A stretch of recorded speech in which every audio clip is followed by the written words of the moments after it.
انجمن کے ممبران سے گزارش ہے کہ یہیں تشریف رکھیں، ایک مختصر سی تقریر ہوگی، تقریر کے بعد پھر یہی انجمن نواخوانی و سینہ زنی کرے گی۔ لیکن اب تک انجمن کے ممبران ماتم کر رہے تھے، نوحہ پڑھ رہے تھے، محنت کر رہے تھے، لہذا میں ان سے گزارش کر رہا ہوں کہ خوشنودی جناب فاطمہ زہرا کے لیے آپ حضرات چند لمحوں کے لیے تشریف رکھیں۔ آپ مومنین اکرام کربلا کے خاک نشینوں کا ماتم کرنے کے لیے یہاں پر تشریف لائے ہیں، تو خاک پر بیٹھنے سے کوئی گریز اور کوئی عذر نہیں ہونا چاہیے ہمیں اور آپ کو۔ یہ جلوس غم یزیدی ظلم کے خلاف ایک احتجاج ہے، ایک پروٹیسٹ ہے، اور جب کہیں بھی کوئی احتجاج ہوتا ہے، کوئی پروٹیسٹ ہوتا ہے، تو اس میں عورت، مرد، بچوں کی کوئی شرط نہیں ہوتی ہے۔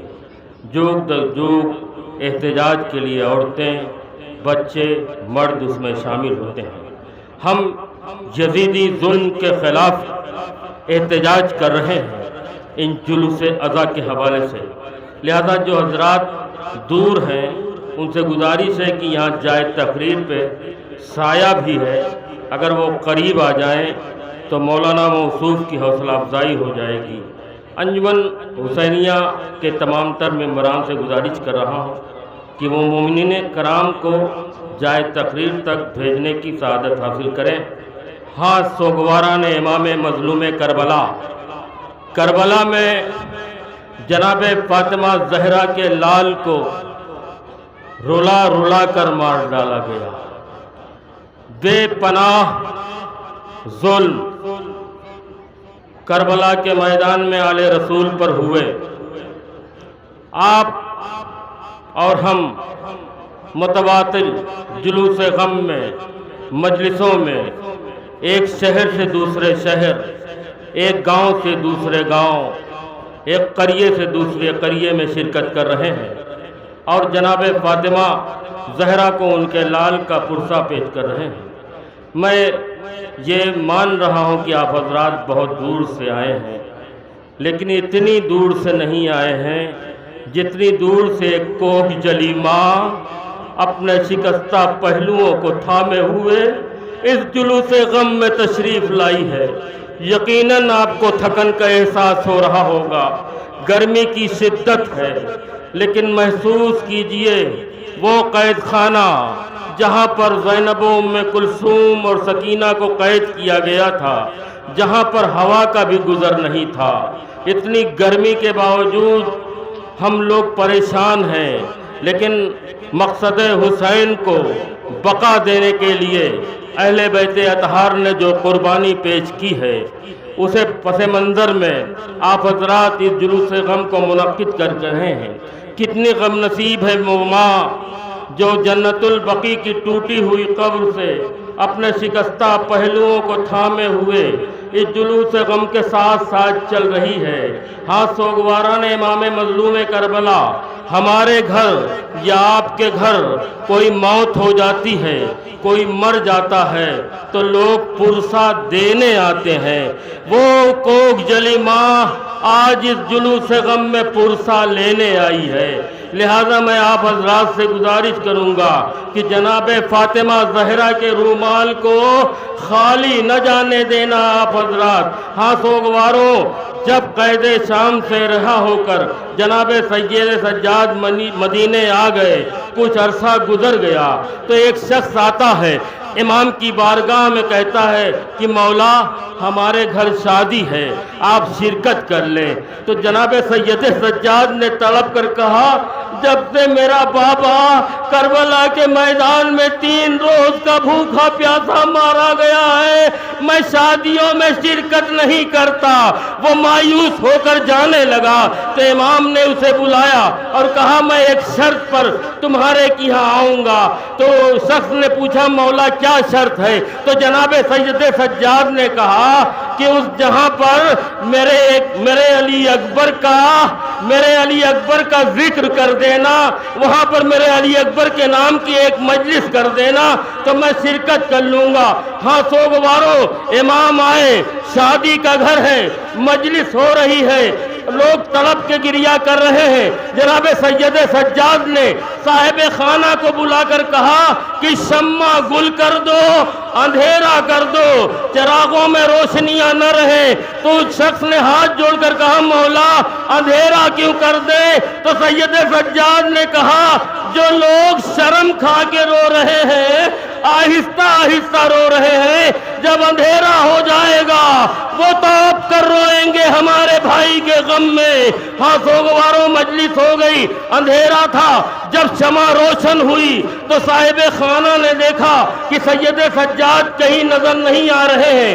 جب لوگوں نے دیکھا تو مجلس کے دروازے پہ سید سجاد کھڑے تھے۔ صاحب خانہ نے ہاتھ جوڑ کے کہا آقا آپ یہاں کیوں کھڑے ہیں؟ تو سید سجاد نے طلب کر کہا کہ اب تک یہ تیرے مہمان تھے، اب یہ میرے مہمان ہیں، میرے بھائی کے غم میں رو رہے ہیں، اب میں انہیں ودا کروں گا۔ ہاں سوگوارا نے امام مظلوم کربلا، بیمار کربلا کا ماتم کرنے کے لیے آپ حضرات انجمن حسینیہ قدیم سید پور کے اس تاریخی جلوس میں شرکت کر رہے ہیں۔ پروردگار آپ کی آمد کو قبول کرے، جناب فاطمہ زہرا آپ کی آمد کو قبول کرے۔ سوگواروں، اب بارگاہ شہزادی عالمیان میں اپنی خطابت کے جوہر دکھانے جا رہے ہیں عالی جناب عزت مآب خطیب آل محمد جناب سید عابد حیدر عابدی صاحب۔ میں ان کی خدمت میں حرف التماس لے کر چل رہا ہوں کہ وہ مصائب اسیران کربلا بیان فرمائیں۔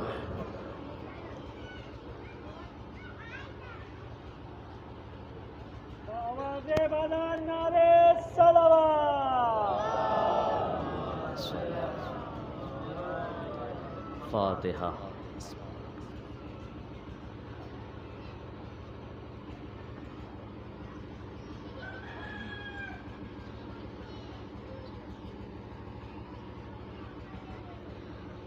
لا حول ولا قوة الا باللہ السمیع العلی العظیم۔ اعوذ باللہ من الشیطان اللعین الرجیم۔ بسم اللہ الرحمن الرحیم۔ حسبنا اللہ ونعم الوکیل ونعم المولا ونعم النصیر۔ الحمدللہ رب العالمین والصلاة والسلام علی سید الانبیاء والمرسلین۔ قال رسول اللہ صلی اللہ علیہ وآلہ وسلم حسین منی وانا من الحسین، احب اللہ من احب حسین وغضب اللہ من بغض حسین۔ عزاداران امام مظلوم و پرساداران سید الشہداء و بیمار کربلا، اس وقت میں دیکھ رہا ہوں کہ امام مظلوم کے غم کو اپنے سینوں میں سجانے کے لیے آپ حضرات اکٹھا ہوئے ہیں، اور ان میں بچوں کی بھی تعداد ہے، بزرگ بھی ہیں، جوان بھی ہیں، خواتین بھی ہیں، اور صرف یہی نہیں بلکہ الگ الگ علاقوں میں، الگ الگ گاؤں میں جہاں پر بھی جلوس عزا ہے، انجمن ہائے ماتمی بھی جا رہی ہے، لوگ زیارت کے لیے جا رہے ہیں، شرکت کر رہے ہیں، سب جگہ پر تمام لوگ موجود ہیں۔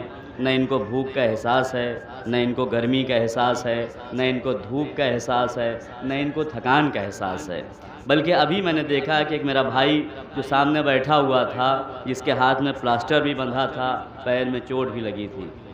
آخر اتنی تکلیفوں کے بعد کون سی ایسی ذات ہے جس نے دل میں اتنی محبت ڈال دی ہے کہ انسان ہر جگہ پہنچ رہا ہے؟ کس کے غم کے لیے؟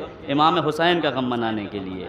کسے پرسہ دینے کے لیے؟ شہزادی فاطمہ زہرا کو پرسہ دینے کے لیے۔ میں نے جس رسول اللہ کی بہت ہی مختصر سی حدیث اور معروف حدیث کو آپ کے سامنے پیش کیا ہے، اس کا اصل مقصد ہی یہی ہے۔ حسین و منی کا مقصد اگر زمانہ سمجھ لیتا تو پوری کائنات میں صرف حسینی ہوتے، کوئی اور فرقہ نہ ہوتا۔ کہ رسول نے حسین و منی کیوں کہا تھا؟ کہ حسین مجھ سے ہے، میں حسین سے ہوں، اللہ اس سے محبت کر کہ جو حسین سے محبت کرے، اور اس پر غضبناک ہو کہ جو حسین سے بغض رکھے۔ لہٰذا حسین سے محبت کرنے والے یہاں موجود ہیں، حسین سے الفت کرنے والے یہاں موجود ہیں، جہاں پر بھی حسین کا ذکر ہے ہم سب پہنچ جاتے ہیں۔ ہم سب وہاں پر گریا کرتے ہیں، نوحہ پڑھتے ہیں، ماتم کرتے ہیں۔ کیوں؟ کیونکہ محبت ہے حسین سے نا، اور حسین سے جو محبت کرے گا شرط کیا ہے کہ اللہ بھی اس سے محبت کرتا ہے۔ کائنات کا مسلمان اللہ کو راضی کرنے کے لیے لگا ہوا ہے کہ اللہ راضی ہو جائے، نمازیں پڑھ رہے ہیں اللہ راضی ہو جائے، روزہ رکھ رہے ہیں اللہ راضی ہو جائے، حج کر رہے ہیں اللہ راضی ہو جائے، زکوٰۃ دے رہے ہیں اللہ راضی ہو جائے، امر بالمعروف کر رہے ہیں اللہ راضی ہو جائے، نہی عن المنکر کر رہے ہیں اللہ راضی ہو جائے۔ ساری کوششوں میں ہم لگے ہوئے ہیں، کیوں؟ تاکہ اللہ راضی ہو جائے۔ ارے رسول بتا کے گئے ہیں کہ اللہ کو راضی کرنا ہے تو حسین سے محبت کرو۔ اللہ کی خوشنودی چاہتے ہو تو حسین سے محبت کرو۔ کون ہے حسین؟ الحسین مصباح الہدیٰ و سفینۃ النجات۔ حسین کون ہیں؟ کہا کہ جو چراغ ہدایت ہیں، جو سفینہ نجات ہیں۔ ہدایت چاہیے حسین کے پاس آ جاؤ، محبت چاہیے حسین کے پاس آ جاؤ، آداب چاہیے حسین کے پاس آ جاؤ، زندگی جینے کا سلیقہ چاہیے تو حسین کے پاس آ جاؤ۔ اور اس دنیا سے کیسے جایا جاتا ہے عزت کی زندگی لے کر کے، یہ بھی سیکھنا ہے تو حسین کے پاس آ جاؤ۔ حسین کے پاس سب کچھ ملنے والا ہے۔ کیوں؟ کیونکہ چراغ ہدایت ہیں حسین، اندھیرے راستوں کو روشن کرنے والے ہیں حسین، جہالت کو ختم کرنے والے ہیں حسین، محبت و اخوت کو قائم کرنے والے ہیں حسین، بھائی چارے کو بتانے والے ہیں حسین۔ حسین چراغ ہدایت ہیں اور ہدایت کرتے چلے۔ یہ الگ بات ہے کہ حسین کی ہدایت کا طریقہ کیا تھا، زمانہ کتنا سمجھ سکا ہے، حسین نے کیسے ہدایت کی ہے، کس کس جگہ پر ہدایت کی ہے۔ واقعہ کربلا سنتے ہیں آپ، دیکھتے ہیں آپ کس کی ہدایت کی ہے۔ زہر قین ہیں، خیمے امام کے خیموں سے دور ہیں، لیکن ایک لفظ ہدایت امام کا بلانا اور یہ کہنا کہ زہیر کیا تم جانتے ہو کس جگہ پر موجود ہو؟ یہ وہ جگہ ہے جہاں تمہیں سلمان فارسی نے کہا تھا کہ اس سے بھی بڑی خوشی ملے گی۔ کب؟ کہا کہ جب تم ایک جنگ سے لوٹے تھے، تمہیں مال غنیمت ملا تھا اور اس کے بعد تم بہت خوش تھے۔ سلمان نے کہا تھا اے زہیر یہ وہ جگہ ہے جہاں اس سے بھی بڑی خوشی ملنے والی ہے۔ زہیر یہ وہی جگہ ہے اور یہ وہی موقع ہے۔ امام کی ہدایت کس طرح سے ہے؟ لیجئے حر کون ہے؟ کہا کہ لشکر یزید کا کمانڈر ہے حر۔ حر کسی معمولی آدمی کا نام نہیں ہے، لیکن امام کی ہدایت کیا ہے؟ کہا دو لفظوں سے امام کی ہدایت ہے۔ امام نے کہا ثقلت کا امک، کہ تیری ماں تیرے ماتم میں بیٹھے۔ ہم آپ سمجھتے ہیں کہ یہ جملہ بہت برا ہے، کہا نہیں، اسی جملے سے ہدایت ہے حر کی۔ حر نے کیا کہا کہ مولا میں تو آپ کی ماں کا نام ہی نہیں لے سکتا، میں آپ کی ماں کا نام ہی نہیں لے سکتا۔ اس کے بعد کیا ہوا؟ کہ ہدایت کا طریقہ دیکھیے، چراغ ہدایت ہے نا حسین، کیسے ہدایت کر رہے ہیں؟ کہا کہ ابھی راستہ روکا ہے حر نے، لیکن امام غضبناک نہیں ہوئے ہیں، راستہ روکا گیا ہے، امام کو لے کر کے آگے بڑھا حر۔ کیا ہوا؟ کہا کہ ایک منزل وہ آئی کہ جب پانی ختم ہو گیا۔ کہا کہ پانی سنتے رہتے ہیں نا، پانی ختم ہو گیا۔ اب کوئی اور ہوتا جو اتنے بڑے سفر سے آ رہا ہے، وہ کیا کرتا؟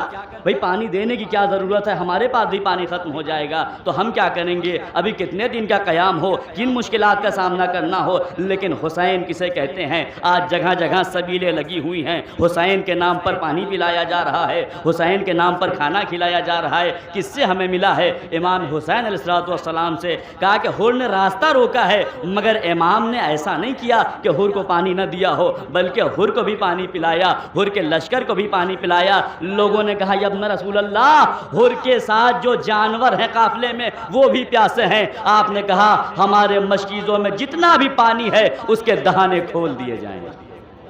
کہا کہ حر کے لشکر کو بھی پانی پلایا، جانوروں تک کو پانی پلایا۔ یہ کیا ہے؟ صرف پانی نہیں ہے بلکہ یہ ہدایت دی جا رہی ہے، چراغ ہدایت ہے نا حسین۔ ایک ایک لمحہ حسین ہدایت دیتے رہے ہیں۔ اب امام حسین کربلا پہنچ گئے، آپ سنتے ہیں بیمار کربلا کا ماتم ہے۔ اب اس کے بعد جب کربلا پہنچے آپ، 2 محرم کو پہنچے، وارد کربلا ہوئے۔ امام نے ہر لمحہ ہر جگہ جگہ پر کتابوں میں مقاتل میں موجود ہے کہ امام نے جو بھی خطبہ دیا اس میں یہ کہا کہ اگر تم ہمارے خون سے باز آ جاؤ تو ہم تمہاری بخشش کروا دیں گے۔ کا آخری خطبہ امام نے شب عاشور میں دیا، اس کے بعد روز عاشور بھی امام نے خطبہ دیا۔ یوم بیمار کربلا ہے، امام نے آپ کو بھی یاد کیا ہے اپنے خطبے میں۔ امام نے ایسے موقع پر آپ کو یاد کیا ہے، آپ اپنی عظمت کو پہچانے ارباب اعضاء، آپ کون ہیں حسین کے چاہنے والے۔ ایسے عالم میں ہمارے یہاں ایک موت ہو جاتی ہے تو ہم کیا کرتے ہیں؟ کہا کہ اگر ایک موت ہو جائے، کوئی ایک ہمارے گھر میں جوان چلا جائے، بوڑھا چلا جائے تو ہمیں حواس نہیں ہوتا ہے، ہمیں پتہ نہیں ہوتا ہے کہ کون ہم سے ملنے آیا ہے، کون نہیں آیا ہے۔ بعد میں لوگ بتاتے ہیں کہ فلاں بھی آئے تھے، فلاں بھی آئے تھے۔ امام جب سید سجاد سے رخصت کے لیے آئے ہیں بیمار کربلا کے پاس، تو آپ نے کیا کہا کہ آپ نے سید سجاد کے پاس آپ کھڑے ہوئے اور سید سجاد سے کہا کہ بیٹا غش سے آنکھوں کو کھولو، دیکھو تمہارا باپ رخصت آخر کے لیے آیا ہے۔ تاریخ کے جملے ہیں یہ کہ سید سجاد نے جب آنکھوں کو کھولا تو اپنے بابا کو پہچان نہ سکے۔ بیمار کربلا اپنے بابا کو پہچان نہ سکے، کیوں؟ کیونکہ جسم میں اتنے تیر لگے ہوئے تھے، چہرے پر خون علی اصغر تھا۔ کہا میرے لال میں تمہارا بابا حسین ہوں۔ ارباب اعضاء بس جیسے ہی آواز کو سنا، آنکھوں کو کھولا، بابا یہ کیا عالم ہے؟ بابا ایسے عالم میں کیوں ہے؟ بابا کہاں جا رہے ہیں؟ اے میرے لال میں رخصت آخر کے لیے آیا ہوں، بس ایک وصیت رہے یاد ہے میرے جانی، کرنا نہ فراموش میری تشنہ دہانی، 36 پہر گزرے ہیں پایا نہیں پانی، پانی دے اگر بعد میرے ظلم کے بانی، تو فاتحہ بابا کا دلا دیجیو بیٹا، تھوڑا سا سکینہ کو پلا دیجیے بیٹا۔ کا امام نے سید سجاد سے یہ ساری باتیں کہی، اور اس کے بعد جانتے ہیں امام نے کیا کہا؟ امام نے کہا اے میرے لال سید سجاد سے کب یہ بات کہی ہے؟ کہا جب امام نے کہا کہ میں اب جنگ کے لیے جا رہا ہوں۔ سید سجاد اپنی جگہ سے بلند ہوئے، اے پھوپھی اماں کیا اب کوئی نہیں ہے؟ سب کو یاد کیا ہے سید سجاد نے، بار بار امام سے پوچھا کہ کہاں ہے بابا بتائیے، اکبر کہاں ہے، اینا اینا قاسم، اینا اینا انو محمد، اینا اینا امی عباس، کا سب کا ذکر کرتے جا رہے ہیں۔ بیمار ہے نا، بیمار کو بہت زیادہ دیر تک بولنے کی اجازت نہیں ہوتی ہے، طبیب منع کرتے ہیں کہ جو بیمار ہے وہ بہت زیادہ تکرار نہ کرے۔ امام کا یہ جملہ جانتے ہیں کیوں ہے؟ امام نے بس ایک جملہ کہا، اے میرے لال سید سجاد، مردوں میں اب میرے اور تمہارے علاوہ کوئی باقی نہیں رہا ہے۔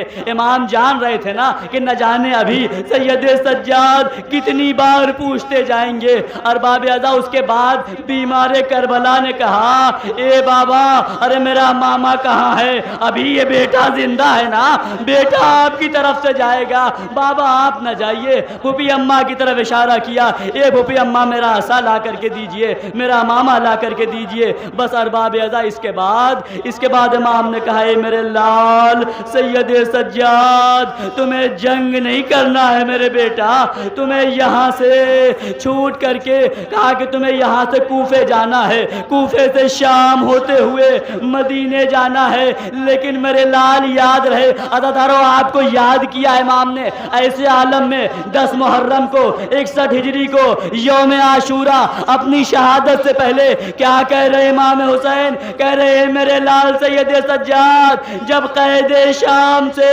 چھوٹ کر کے مدینے واپس جانا تو میرے شیعوں کو میرا سلام کہہ دینا۔ ایسے عالم میں حسین آپ کو سلام کہہ رہے ہیں۔ ارباب اعضاء کہا کہ اے میرے لال سید سجاد، جب قید شام سے چھوٹ کر کے مدینے جانا تو میرے شیعوں کو میرا سلام کہہ دینا، اور اس کے بعد کہا کہ میرے شیعوں سے کہنا کہ جب بھی ٹھنڈا پانی پئیں تو میری پیاس کو یاد کر لیں۔ ارباب اعضاء حسین کتنے پیاسے تھے، حسین کتنے پیاسے تھے۔ ہم یہ پڑھتے ہیں اور سنتے ہیں نا کہ 7 محرم سے حسین کے خیمے میں پانی نہیں تھا، پانی بند ہو گیا تھا۔ نہ جانے کب سے حسین پیاسے تھے۔ 7 محرم تو وہ تھی کہ جب پانی بچوں کا بھی ختم ہو گیا تھا۔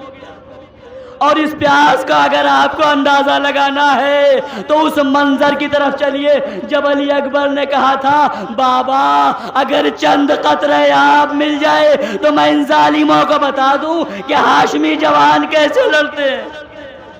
امام حسین نے کہا میرے لال اپنی زبان کو میرے دہن میں دے دو۔ علی اکبر نے زبان کو دیا اور باہر نکالا، بابا آپ کا دہن تو میری زبان سے بھی زیادہ خشک ہے۔